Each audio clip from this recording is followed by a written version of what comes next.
सब लोग क्लास में आ गए? अब तो कोई आने का बाकी नहीं है। चलिए बैठ जाइए और आज हम बात करेंगे बसंत विषुव क्या होते हैं। और जो हमें वीडियो के माध्यम से देख रहा है उनसे हम ये कहना चाहेंगे कि आप अंत तक ज़रूर बने रहें, जिससे कि आपको सारी बातें बहुत ही आसानी से समझ में आ जाएं।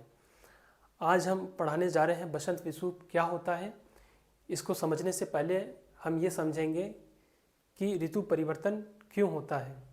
ठीक है, जैसा कि दोस्तों हम सब जानते हैं कि हमारी पृथ्वी सूर्य के चारों ओर अपनी दीर्घवृत्ताकार कक्षा में चक्कर लगा रही है, जिस कारण क्या होता है उसमें मौसम में बदलाव होते रहते हैं।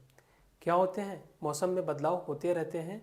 इसी कारण क्या होता है, ऋतु का परिवर्तन होता रहता है। मौसम में बदलाव कहें या फिर ऋतु का परिवर्तन, बात एक ही है। इसी चीज़ को ध्यान में रखते हुए आज हम बात करेंगे कि बसंत विषुव क्या होता है। इसको हम दो तरीके से समझेंगे। पहला मेथड यह है कि हम इसको डिफिनीशन के माध्यम से समझेंगे, परिभाषा के माध्यम से कि परिभाषा इसकी क्या कह रही है, और दूसरा हम इसको विथ फिगर समझाएंगे आपको स्ट्रक्चर बना के, ताकि ये बात आपके बिल्कुल समझ में आ जाए और आपको किसी भी तरह की कोई भी प्रॉब्लम नहीं होगी।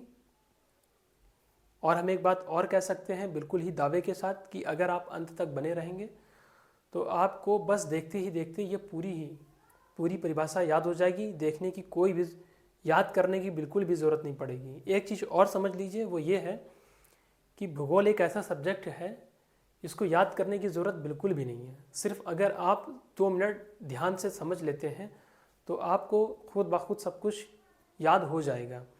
चलिए हम बात करते हैं बसंत विषुव की।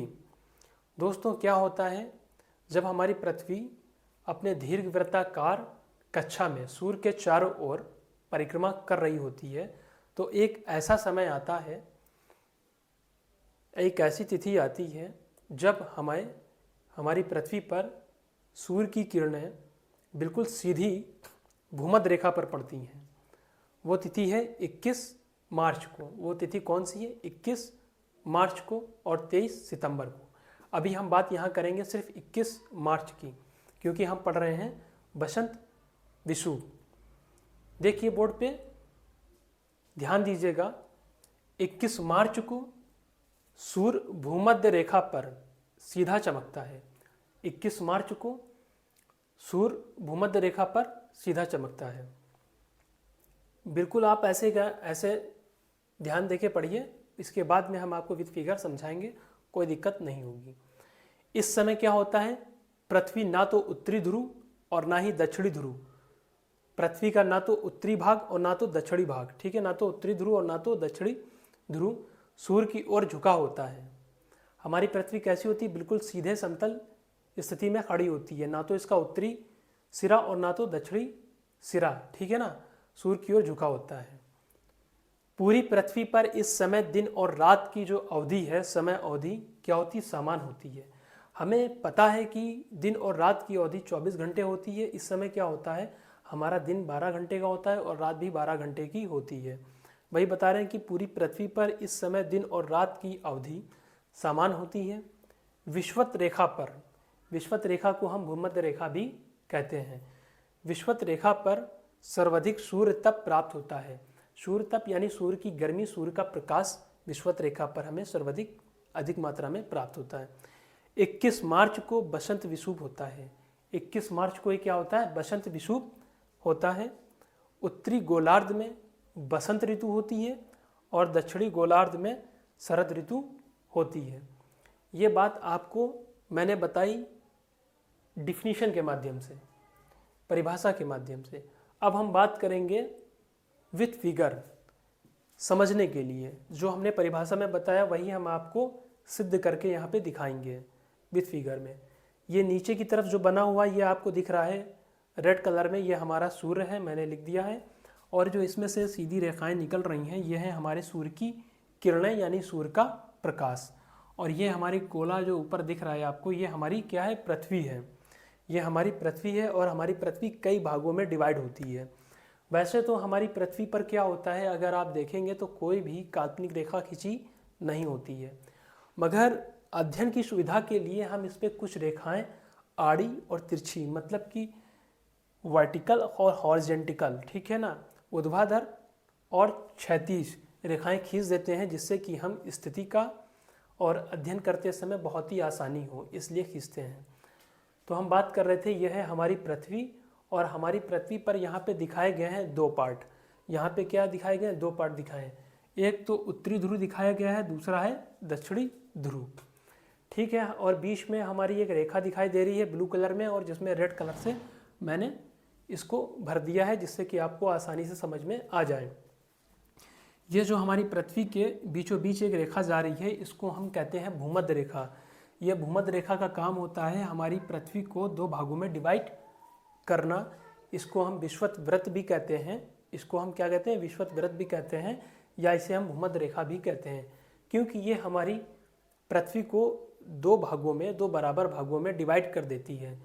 हमारी भूमध्य रेखा से उत्तर ध्रुव की ओर जो पृथ्वी का पार्ट होता है, उसे हम कहते हैं उत्तरी गोलार्ध, और भूमध्य रेखा से ठीक दक्षिण की ओर का जो भी पार्ट बचता है, उसको हम कहते हैं दक्षिणी गोलार्ध।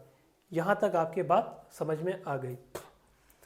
तो हमने क्या बताया था आपको? 21 मार्च को हमारे सूर्य की किरणें रेस हमारी पृथ्वी की भूमध्य रेखा पर क्या होती हैं? बिल्कुल सीधे पड़ रही होती हैं।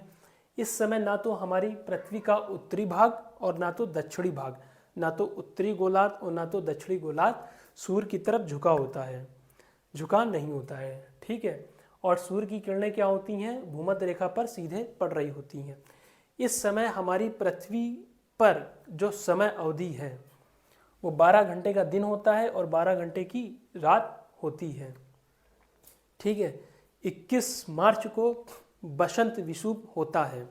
21 मार्च को क्या होता है? बसंत विषुव होता है, और सूर्य का तब भूमध्य रेखा पर सर्वाधिक प्राप्त होता है। 21 मार्च को बसंत विषुव होता है, ठीक है।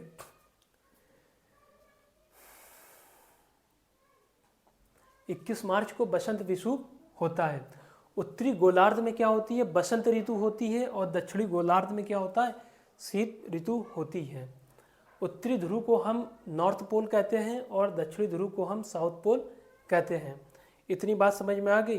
तो हमने क्या जाना कि बसंत विषुव कब होती है? 21 मार्च को होती है। क्यों होती है? क्योंकि इस समय सूर्य की किरणें भूमध्य रेखा पर सीधे पड़ रही होती हैं। सूर्य का प्रकाश सर्वाधिक भूमध्य रेखा पर प्राप्त हो रहा होता है, और जो हमारा समय अवधि है, दिन और रात की जो समय अवधि है, वो 12-12 घंटे का है, सामान्य समय अवधि है। उत्तरी गोलार्ध में बसंत ऋतु और दक्षिणी गोलार्ध में शरद ऋतु होती है। बस यही बात तो हमारी किसमें थी? परिभाषा में थी, इसके अलावा कुछ भी नहीं थी। तो आपको समझ में आ गया होगा। एक बार मेरे साथ इसको दोहराएंगे और आप देखोगे कि आपको कहीं भी एक बार भी याद करने की ज़रूरत नहीं पड़ेगी। क्या बता रहे हैं? हेडिंग पड़ी थी हमारी बसंत विषुव। दोस्तों पढ़िए मेरे साथ। 21 मार्च को सूर्य भूमध्य रेखा पर सीधा चमकता है। यही चीज़ यहीं दिखाई गई है। 21 मार्च को भूमध्य रेखा पर सूर्य की किरणें बिल्कुल सीधी पड़ रही होती हैं। एक एक लाइन बिल्कुल आपको फिगर में दिखाई पड़ेगी। इस समय पृथ्वी का ना तो उत्तरी ध्रुव, इस समय पृथ्वी का ना तो उत्तरी ध्रुव और ना ही दक्षिणी ध्रुव क्या होता है? सूर्य की ओर झुका होता है, नहीं झुका होता है। पूरी पृथ्वी पर इस समय दिन और रात की अवधि कैसी होती है? समान होती है। विषुवत रेखा पर सूर्य तप, सर्वाधिक सूर्य तप प्राप्त होता है। यह हमारी भूमध्य रेखा थी, इसी को हम क्या कहते हैं? विषुवत रेखा कहें या भूमध्य रेखा, बात एक ही है। विषुवत रेखा पर सर्वाधिक सूर्य तप प्राप्त होता है, सर्वाधिक प्रकाश प्राप्त होता है। 21 मार्च को बसंत विषुव होती है। उत्तरी ध्रुव में बसंत ऋतु और दक्षिणी ध्रुव में क्या होता है? शरद ऋतु होती है। यहाँ तक बात क्लियर हो गई। इसके बाद में हम पढ़ेंगे कि शरद विषुव किसे कहते हैं, शरद विषुव किसे कहते हैं और शरद विषुव क्या होता है, किस प्रकार से होता है। तो दोस्तों आप हमारे इस चैनल को सब्सक्राइब ज़रूर करें और अपने दोस्तों तक इसे शेयर करना बिल्कुल भी ना भूलें।